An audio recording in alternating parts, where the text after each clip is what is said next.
ও বলে যে প্রেম করে পরে বিয়ে করলে হালাল হয়ে যায়। আরে ভাই, একটা গ্লাসের মধ্যে তুমি মদ ঢালছো, মদ খাইছো, হারাম না হালাল? পরে তুমি একই গ্লাসে ধুয়ে পানি ঢেলে খাইছো, হালাল না হারাম? তো আগে যে মদ খাইছো ওটা হালাল হয়ে গেছে? গ্লাস তো একটা, গ্লাস কয়টা? গ্লাস কয়টা? তো আগে মদ খেয়েছো, এরপরে ধুয়ে পানি খেয়েছো, দুধ খেয়েছে ওটাতে, তাই বলে কি আগে যে মদ খেয়েছো ওই মদ হালাল হয়ে যাবে? তদরূপ মেয়ে একটা বিয়ে না করে সম্পর্ক রেখেছো, হারাম। মেয়ে একটা বিয়ে করে সম্পর্ক করলে আগের হারাম হালাল হবে না, ওটা গুনাহ থেকে যায়। ওটা কি থেকে যায়? ওটার জন্য মাপ চাইতে হবে।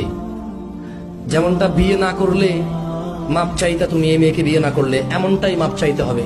এই মেয়েকে বিয়ে না করলে যেমনটা গুনাহ, এই মেয়েকে বিয়ে করলো আগের অন্যায়গুলো একেবারে শতভাগ সেম অপরাধ। ভাই আমার, ভাই আমার, লা